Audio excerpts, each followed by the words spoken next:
Exam के अंदर question जो है वो पूछा ही जाता है। तो मैंने आपके लिए 20 ऐसे इंपॉर्टेंट म्यूजिशियन निकाले हैं जो अक्सर एग्ज़ाम में पूछे जाते हैं कि पंडित रविशंकर जो है ये कौन सा वाद्य यंत्र बजाते हैं, कौन सा इंस्ट्रूमेंट बजाते हैं, या फिर गुदई महाराज जो है ये कौन सा इंस्ट्रूमेंट बजाते हैं। तो इस तरीके से क्वेश्चंस एग्जाम में पूछे जाते हैं। तो हम आज के इस लेक्चर के अंदर ट्रिक के माध्यम से ऐसे 20 म्यूजिशियन का नाम जो है वो याद रखेंगे कि वो कौन सा इंस्ट्रूमेंट बजाते हैं। ठीक है, ये वीडियो कंप्लीट करने के बाद में आपका 1 या 2 नंबर एग्जाम में जो है वो कंप्लीट हो जाएगा। बस आपको ये वीडियो जो है वो पूरा देखना है। तो आपको क्या करना है, सबसे पहले तो रिलैक्स हो जाओ, क्योंकि हमको यहाँ पर देखिए कुछ भी याद नहीं करना है, बस इस वीडियो को एंजॉय करना है। जैसा मैं आपको बताते जा रहा हूँ, वीडियो को देखते चलिए, सारे नाम आपको वीडियो के एंड तक याद हो जाएंगे। तो चलिए बिना किसी देरी के हम लेक्चर को स्टार्ट करते हैं। सबसे पहला हमारा आता है, देखिए, संतूर वादक। इसमें हमारे सामने एक नाम निकल कर आता है जो कि अक्सर एग्जाम में पूछा जाता है, पंडित शिव कुमार शर्मा। ठीक है, अब हम इसको याद करते हैं। यहाँ पर फ्रेंड्स पंडित शिव कुमार में हमको एक वर्ड देखने को मिल रहा है, शिव। शिव, शिव भगवान, शंकर भगवान। शंकर भगवान से सीधे कनेक्ट कौन हो पाता है? तो जो संत लोग होते हैं जो हिमालय के अंदर तपस्या कर रहे हैं, वो सीधे शंकर भगवान, शिव भगवान से कनेक्ट हो जाते हैं। तो संत जो होते हैं वो सीधे कनेक्ट होते हैं शिव से। सिंपल, ये आपके दिमाग में फिट हो गया। अब इंस्ट्रूमेंट का नाम देखिए, संतूर। यहाँ पर हमको एक वर्ड छुपा हुआ दिख रहा है, संत। संतूर के अंदर संत छुपा हुआ दिख रहा है। तो बस इजीली आपको ये कनेक्ट हो जाएगा। कभी भी एग्जाम में क्वेश्चन आएगा, आपसे बिल्कुल सही आंसर ही टिक होगा। बच्चे अक्सर कंफ्यूज होते हैं पंडित शिव कुमार शर्मा और पंडित रविशंकर के अंदर। तो ये कन्फ्यूजन जो है ये वीडियो के एंड तक आपका देखिए बिल्कुल खत्म हो जाएगा। तो यहाँ पर हमारा संतूर वादक हो गया कंप्लीट। एक ही नाम है जो कि बहुत इंपॉर्टेंट है, पंडित शिव कुमार शर्मा। याद हो गया हमको। संतूर जो है फ्रेंड्स, देखिए ये मूल रूप से कश्मीर का एक लोक वाद्य यंत्र है। इसे सूफी संगीत में इस्तेमाल किया जाता है। ठीक है, चलिए अब आगे बात करते हैं सितार वादक की। यहाँ से भी बहुत क्वेश्चंस पूछे जाते हैं। तो एक नाम बहुत ही इंपॉर्टेंट है, पंडित रविशंकर का। इसको कैसे याद रखेंगे? बहुत ही सिंपल है। देखिए, रवि यहाँ पर एक वर्ड निकल कर आ रहा है, पंडित रविशंकर। आपसे एग्जाम में ऐसे पूछेंगे कि पंडित रविशंकर जो है किस वाद्य यंत्र से संबंधित है। तो रवि वर्ड जो है, हम इस वर्ड को पकड़ते हैं। रवि वर्ड जो है ये किसका पर्यायवाची है? सूर्य का पर्यायवाची वर्ड है, सभी को पता ही है। और सूर्य जो है ये क्या है? एक तारा है। तारा वर्ड जो है ये हमको सिर्फ एक ही इंस्ट्रूमेंट में देखने को मिलेगा, सितार में। देखिए आखिरी में तार लिखा हुआ है, अगर मैं र में आ की मात्रा लगा दूं तो क्या बन जाएगा? तारा। बन गया ना? तो पंडित रविशंकर जो है ये किस वाद्य यंत्र से संबंधित है, ये इजीली हम निकाल सकते हैं। इसकी एक बार कॉपी पे प्रैक्टिस कर लेना। रवि जो कि सूर्य का पर्यायवाची है और सूर्य एक तारा है। तो तारा वर्ड जो है ये आपको सितार में ही छुपा हुआ देखने को मिलेगा। तबले में, बांसुरी में, शहनाई में, किसी में भी आपको नहीं देखने को मिलेगा। तो इजीली आपका आंसर जो है वो सही टिक हो जाएगा। अक्सर जो कन्फ्यूजन होता है वो पंडित रविशंकर और पंडित शिव कुमार शर्मा में ही होता है। तो ये कन्फ्यूजन आपका खत्म हो गया है। क्लियर हो गया आपको? देखिए फ्रेंड्स, आर्ट एंड कल्चर से एग्जाम के अंदर बहुत सारे क्वेश्चन जो है वो देखने को मिलते हैं। ऑलमोस्ट हर एग्जाम में हमको 2-3 क्वेश्चन जो है वो यहाँ से देखने को मिल ही रहे हैं। तो मैंने आपके लिए इसी तरीके से ट्रिक के माध्यम से पूरा आर्ट एंड कल्चर का ऑनलाइन कोर्स जो है वो बना रखा है। मात्र 10 घंटे में मैंने ये कोर्स जो है वो आपके लिए डिज़ाइन किया है, जिसको आप बिल्कुल रिलैक्स माइंड, हंसी मजाक से सारा याद कर सकते हैं। इस कोर्स के अंदर मैंने सारे इंपॉर्टेंट टॉपिक्स जो है वो कंप्लीट कराए हुए हैं, जैसे कि त्योहार, मेले, वाद्य यंत्र वादक, दर्शन, चित्रकला, संगीत, शास्त्रीय नृत्य, लोक नृत्य जैसे सारे इंपॉर्टेंट टॉपिक जो है वो कंप्लीट कराए गए हैं। तो बहुत ही नॉमिनल कॉस्ट पर यह कोर्स आपके लिए अवेलेबल है। मात्र 199 रुपये में ये कोर्स आप ले सकते हैं, जिसमें आपको सारे वीडियोस मिल जाते हैं, पीडीएफ्स मिल जाती है एंड मॉक टेस्ट भी मिल जाते हैं प्रैक्टिस के लिए। तो आप ही के लिए डिज़ाइन किया है, आप ही को इसका फ़ायदा उठाना है। अगर आप ये कोर्स लेना चाहते हैं तो डिस्क्रिप्शन बॉक्स में मैंने लिंक दे रखा है, कमेंट बॉक्स में भी मैंने लिंक पिन कर रखा है, वहाँ पर क्लिक कर आप सीधे ये कोर्स जो है परचेस कर सकते हैं। इसके अलावा आप crazy GK trick application download कर लीजिए या फिर रूट एप्लीकेशन डाउनलोड कर लीजिए, वहाँ पर भी इस कोर्स को आप परचेस कर सकते हैं। फिर भी कन्फ्यूजन है तो स्क्रीन पर दिए गए नंबर पर आप कॉल कर सकते हैं। ठीक है फ्रेंड्स, चलिए आगे बढ़ते हैं हमारे लेक्चर में। अगला इंस्ट्रूमेंट लेते हैं हम, जो कि है शहनाई की, शहनाई वादक की। तो 2 इंपॉर्टेंट नाम है, वो मैं आपको अभी ट्रिक से याद कराऊंगा, पर उससे पहले आप एक स्टोरी सुनिए। ये एक व्यक्ति है, ये कौन है? ये नाई है, बालों की कटिंग करता है। तो ये नाई है। अब इसके यहाँ पर क्या है ना, कोई भी नहीं आ रहा है बाल कटाने के लिए। तो परेशान हो गया, तो बोले यार मैं क्या करूँ। तो ये चला गया बगीचे के अंदर, एक बाग के अंदर चला गया। तो एक बाग के अंदर जाकर ये बैठ गया। छोटा सा बाग था, वहाँ पर 20 लोगों की ही कैपेसिटी थी बस। तो इसने कहा कि यार बैठे बैठे मैं क्या कर रहा हूँ। इसको एक शहनाई वहाँ पर पड़ी हुई दिखी, तो इसने कहा कि चलो मैं शहनाई बजा देता हूँ। तो जैसे ही इसने शहनाई बजाना चालू करी तो 20 के 20 लोगों की जो कैपेसिटी थी वो पूरी की पूरी पैक हो गई। 20 लोग उस बाग के अंदर आ गए और उस शहनाई को सुनने लगे। तो इस नाई को भी मजा आने लगा, शहनाई बजाता गया और 20 लोग जो थे वो एंजॉय करते चले गए। तो बस ये छोटी सी स्टोरी थी, आपको समझ में आ गई होगी। हमको नाम भी याद हो गए हैं। क्या नाम याद हो गए मैं बताता हूँ आपको। हमारी स्टोरी में एक छोटी सी जगह है, बाग बगीचा। इसकी कैपेसिटी कितनी है? 20 लोगों की है। और बाग के अंदर एक नाई बैठा है जो कि शहनाई बजा रहा है। तो नाई से शहनाई इंस्ट्रूमेंट तो हमको क्लियर हो रहा है।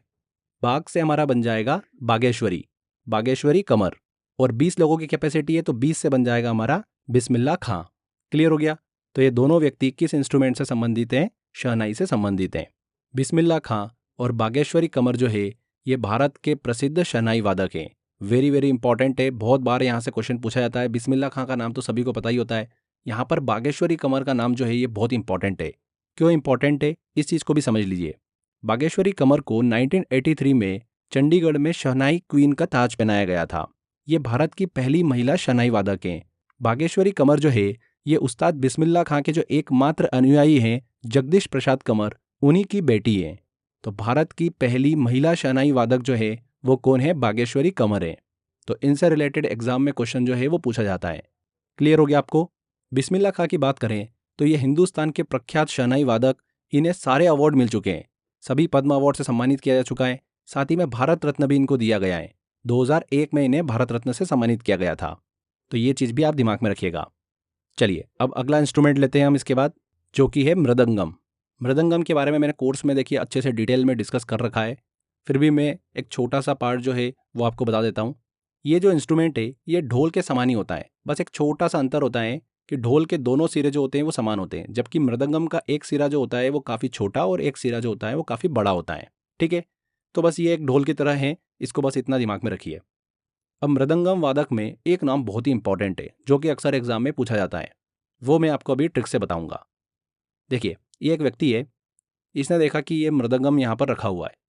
इसके दिमाग में आ गया कि यार इस मृदंगम में है क्या अंदर, बस ये क्यूरियोसिटी इसके दिमाग में आ गई। तो इसने मृदंगम को क्या करा? बजाना चालू करा। बोले मैं इतना बजाऊंगा कि इस मृदंगम को मैं 2 पार्ट में तोड़ दूंगा और मुझे पता चल जाएगा कि इसके अंदर है क्या। तो उसने बजाना चालू करा और बजाता गया और मृदंगम टूट गया। तो इसने देखा कि इसके अंदर से क्या निकली? एक मणि निकली। तो बस ये एक छोटी सी स्टोरी थी हमारी। मृदंगम में अंदर से क्या निकली? मणि निकली। तो एकमात्र जो नाम है मृदंगम से रिलेटेड वो है पी मणि अय्यर। यहाँ पर मणि वर्ड जो है ये आपको इजीली स्टोरी से कनेक्ट हो जाएगा कि एक व्यक्ति ने मृदंगम बजाया था और बजाता गया और वो टूट गया, टूटने के बाद अंदर से मणि निकली थी। तो पी मणि अय्यर जो है ये एक प्रसिद्ध मृदंगम वादक हैं। क्लियर हो गया आपको? चलिए आगे बढ़ते हैं। इसके बाद हम बात करते हैं बांसुरी वादक की। बहुत ही शानदार सी ट्रिक है, ध्यान से सुनिएगा। ये एक लड़का है, इस लड़के को बांसुरी बहुत पसंद है। तो इसने कहा कि मैं अपनी बांसुरी को सबसे सुंदर बना के रखूंगा। तो इसने क्या करा? इसने इसके ऊपर हीरे लगा दिए। कहाँ से लगाए? गया ये पन्ना में हीरे की खदान है, आप सभी को पता ही है। मध्य प्रदेश के पन्ना में गया, वहाँ से हीरे लेके आया और अपनी बांसुरी पे लगा दिए। बहुत खुश था ये, सो गया। सोने के बाद क्या हुआ? रात को चोर आए इसकी बांसुरी चुरा के ले गए। अगले दिन सुबह उठा ये, भैया मैं बांसुरी देखूँ अपनी, इसको बांसुरी मिली ही नहीं। तो ज़ोर ज़ोर से ये रोने लगा। तो एक छोटी सी स्टोरी थी, एक लड़के को बांसुरी बहुत पसंद थी, उसने अपनी बांसुरी को सुंदर बनाने के लिए पन्ना से हीरे लेके आया और उसके ऊपर हीरे लगा दिए। चोर आए और उसकी बांसुरी चुरा के ले गए और वो रोने लगा। क्लियर हो गया आपको? तो 3 वर्ड हमको यहाँ पर समझ में आ रहे हैं कि वो पन्ना से क्या लाया था? हीरे। तो पन्ना से हमारा बन जाएगा पन्नालाल घोष।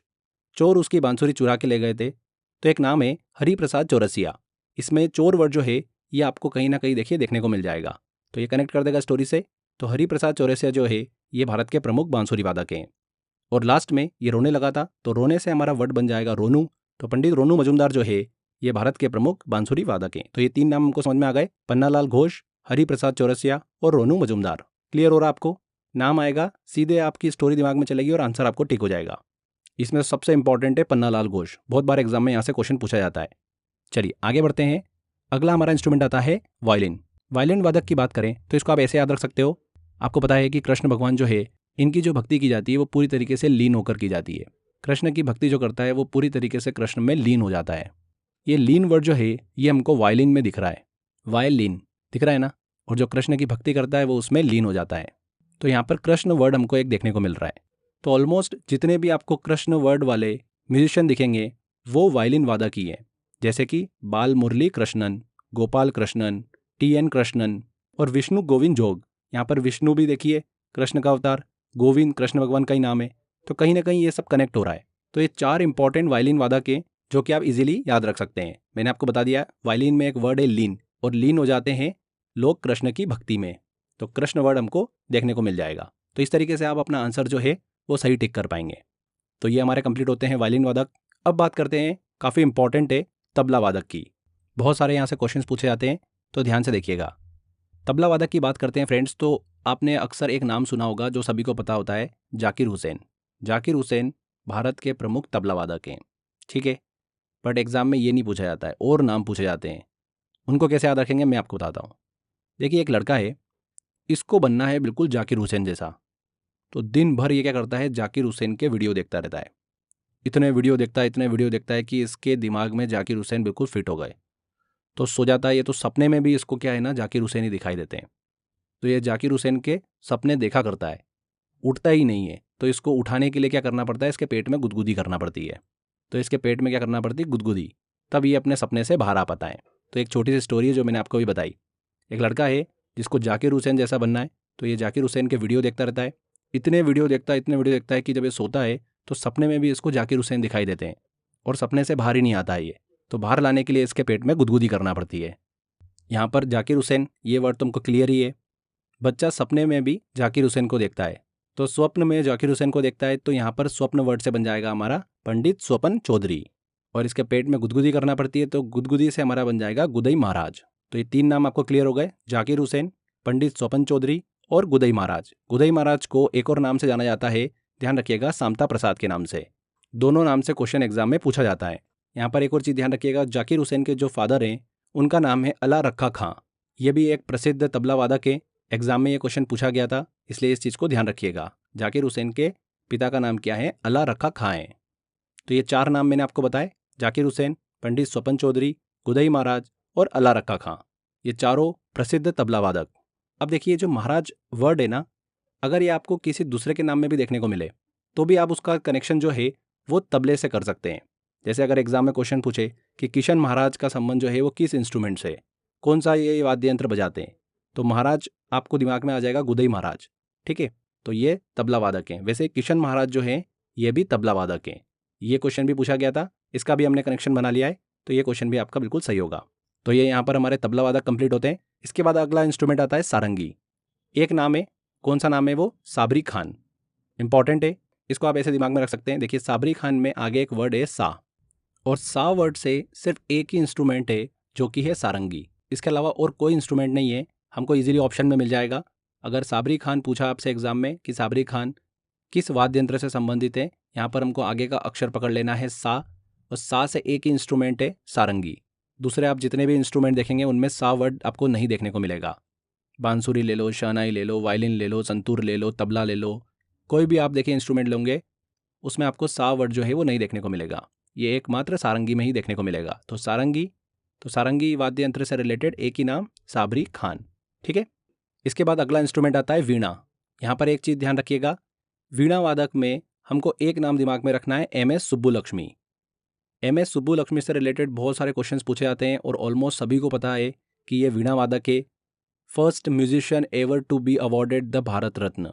ये भी काफ़ी इंपॉर्टेंट है। 1998 में भारत रत्न से इन्हें सम्मानित किया गया था, और संगीत के क्षेत्र में भारत रत्न पाने वाली ये पहली व्यक्ति हैं और पहली महिला भी हैं। बहुत सारे बच्चों को कन्फ्यूजन होता है कि शायद लता मंगेशकर है, बट लता मंगेशकर नहीं है, एम.एस. सुब्बुलक्ष्मी है, ठीक है। और ये वीणा वादक हैं। तो ये एक बेसिक इन्फॉर्मेशन हमको पता होना चाहिए। इसके अलावा एक छोटी सी इन्फॉर्मेशन और दिमाग में रखिएगा, घटम इंस्ट्रूमेंट जो होता है, घटम वाद्य यंत्र जो है, ये एक चिकनी मिट्टी से निर्मित एक ठोस वाद्य यंत्र होता है, ठीक है। कभी कभी ऐसे भी पूछ लेते हैं कि घटम जो है ये क्या है, तो दिमाग में रखिएगा, घटम चिकनी मिट्टी से निर्मित एक ठोस वाद्य यंत्र होता है। तो यहाँ पर फ्रेंड्स मैंने आपको ये 20 इंपॉर्टेंट म्यूजिशियन का नाम याद कराया है कि वो किस इंस्ट्रूमेंट से संबंधित हैं, कि वो कौन सा इंस्ट्रूमेंट बजाते हैं, ठीक है। एग्जाम में बहुत क्वेश्चन इनमें से पूछे जाएंगे और आप 100% सही आंसर टिक करके आओगे। चलिए एक छोटा सा मैंने आपके लिए टेस्ट प्लान किया है, 10 क्वेश्चन है, जल्दी से हम ये 10 क्वेश्चन लगाते हैं। कितनी आसानी से देखिए आप सारे क्वेश्चन जो है वो बना पाएंगे। चलिए टेस्ट की तरफ चलते हैं। पहला क्वेश्चन है, उस्ताद बिस्मिल्लाह खां को निम्नलिखित में से कौन सा वाद्य यंत्र बजाने के लिए जाना जाता है? एसएससी में क्वेश्चन पूछा गया था अभी ये। तो बिस्मिल्लाह खां वैसे तो सभी को याद ही है कि ये शहनाई वादक है, बट फिर भी हमारी एक स्टोरी थी। 20 लोगों का एक बाग था, बाग मतलब बगीचा, जहाँ पर नाई जो है वो शहनाई बजाने लगा। एक छोटी सी स्टोरी थी हमारी। तो नाई से बन जाएगा हमारा शहनाई, और 20 लोगों का एक बगीचा था, बाग था एक, तो 20 हमारा वर्ड जो है बिस्मिल्लाह। यहाँ पर सीधे सीधे डी आंसर लग रहा है। नेक्स्ट क्वेश्चन आता है, निम्नलिखित में से कौन सा वाद्य यंत्र पी मणि अय्यर द्वारा बजाया जाता है? तो यहाँ पर हमको एक वर्ड समझ में आ रहा है, मणि। हमारी स्टोरी में था एक बच्चे के अंदर क्यूरियोसिटी थी कि मृदंगम में है क्या, तो उसने बजाना चालू करा और उसको 2 पार्ट में तोड़ दिया, और टूटने के बाद उसके अंदर से क्या निकली थी? मणि निकली थी। तो पी मणि अय्यर। क्लियर हो रहा है आपको यहाँ पर? Mridangam C answer. पद्म भूषण पुरस्कार से सम्मानित उस्ताद साबरी खान एक खिलाड़ी थे। साबरी खान का संबंध जो है ये किस वाद्य यंत्र से है? देखिए, सा वर्ड हमने पकड़ा तो सा से एक ही मात्रा है, सारंगी। A answer. पंडित शिव कुमार शर्मा एक शास्त्रीय वादक हैं। शिव कुमार शर्मा, देखिए यहाँ पर शिव वर्ड हमने पकड़ा और शिव सीधे कनेक्ट होते हैं संत से, तो संत संतूर। बी आंसर बिल्कुल सही हो जाएगा। पंडित रविशंकर के सबसे प्रसिद्ध वादकों में से एक थे। पंडित रविशंकर का संबंध किस इंस्ट्रूमेंट से है? देखिए, रवि। रवि जो है ये सूर्य का एक पर्यायवाची है, सूर्य एक तारा है, तो तारा वर्ड हमको देखना है, जो कि सितार में ही हमको देखने को मिल रहा है, तो सितार वादक। ए आंसर। पंडित स्वपन चौधरी किस यंत्र से जुड़े हैं? तो स्वपन चौधरी, स्वप्ने में भी उसको जाकिर हुसैन दिखाई देते हैं बच्चे को, स्टोरी में था हमारे, और जाकिर हुसैन तबला वादक, तो स्वपन चौधरी भी तबला वादक। C answer. घटम एक है। घटम क्या है? मैंने आपको बताया था, बड़े आकार वाला संकीर्ण मुंह वाला एक मिट्टी का बर्तन जिसका उपयोग तबले के रूप में किया जाता है। A answer. पन्नालाल घोष निम्न में से कौन सा वाद्य यंत्र बजाते थे? पन्नालाल घोष, यहाँ पर देखिए पन्ना एक वर्ड आ रहा है जहाँ पर हीरे की खदान है, और एक बच्चे ने अपनी बांसुरी को सुंदर बनाने के लिए पन्ना से हीरे लाकर उसमें जड़ दिए थे, और उसकी बांसुरी चोर जो है वो लेके चले गए। उसके बाद वो रोने लगा। ये हमारी स्टोरी थी, जिससे हमको 3 नाम निकल कर आए थे। पन्ना से पन्नालाल घोष, दूसरा हरिप्रसाद चौरसिया, और तीसरा रोनू मजूमदार। तो यहाँ पर पन्नालाल घोष पूछा है, जो कि बांसुरी वादक। A answer. निम्नलिखित कलाकारों में से कौन तबला से संबंधित होने के लिए प्रसिद्ध हैं? तो गुदई महाराज जो है ये तबले से संबंधित हैं। बिल्कुल हमारा ट्रिक से देखिए क्लियर हो रहा है, डी आंसर बिल्कुल सही होगा। तो इस तरीके से देखिए फ्रेंड्स, सारे क्वेश्चन जो है हमने बड़ी आसानी से लगा लिए, और यही क्वेश्चन एग्जाम में बार बार पूछे जाते हैं। तो मुझे नहीं लगता कि अब आप जो है वो क्वेश्चन एग्जाम में गलत करके आएंगे। बड़ी आसानी से देखिए हमने हंसी मजाक में सारी चीज़ें जो है वो याद कर ली है। तो इसी तरीके से आर्ट एंड कल्चर से एग्जाम के अंदर बहुत सारे क्वेश्चन जो है पूछे जाते हैं। तो मैंने आपके लिए आर्ट एंड कल्चर का जो कोर्स बना रखा है वो आप ले सकते हैं। ऑनलाइन कोर्स मैंने आपके लिए बना रखा है, जिसमें ट्रिक के माध्यम से मैंने आपका कंप्लीट इन्फॉर्मेशन जो है वो कवर करा रखा है। मात्र 10 घंटे में वो पूरा कोर्स जो है वो कंप्लीट करा रखा है, जिसके अंदर त्यौहार से रिलेटेड, फेस्टिवल से रिलेटेड, मेले, वाद्य यंत्र वादक, दर्शन, चित्रकला, संगीत, शास्त्रीय नृत्य, लोक नृत्य जैसे बहुत सारे इंपॉर्टेंट टॉपिक जो है वो कंप्लीट करा रखे हैं। तो बहुत ही नॉमिनल कॉस्ट पर आर्ट एंड कल्चर का मेरा कोर्स अवेलेबल है। सिर्फ 199 रुपीज़ में आप इसको ले सकते हैं, जिसमें आपको वीडियो लेक्चर मिलते हैं, पीडीएफ्स मिलती है, एंड प्रैक्टिस के लिए आपको मॉक टेस्ट भी मिलते हैं। तो अगर आप ये कोर्स लेना चाहते हैं तो वीडियो के डिस्क्रिप्शन बॉक्स में मैंने लिंक दे रखा है, कमेंट बॉक्स में भी मैंने लिंक पिन कर रखा है, वहाँ पर क्लिक कर आप ये सीधे कोर्स परचेस कर सकते हैं। इसी के साथ साथ आप crazy GK trick application download कर लीजिए, या फिर रूट एप्लीकेशन डाउनलोड कर लीजिए, वहाँ पर भी आप ये कोर्स ले सकते हैं। और इस कोर्स से रिलेटेड आपको कुछ भी और इन्फॉर्मेशन लेना है तो स्क्रीन पर दिए गए नंबर पर भी आप कॉल कर सकते हैं। तो कोर्स को लीजिए और बिल्कुल एकदम दिमाग को फ्री करके सारी इन्फॉर्मेशन जो है वो याद कर लीजिए। आपको पता ही नहीं चलेगा कि आपने आर्ट एंड कल्चर जो है वो पढ़ लिया है, जिससे बहुत सारे क्वेश्चन एग्जाम में पूछे जा रहे हैं। तो फ्रेंड्स, आज के इस वीडियो में इतना ही था। आई होप आपको ट्रिक भी काफ़ी पसंद आई होगी।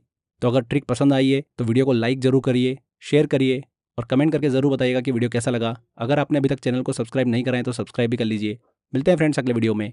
Till then, bye bye.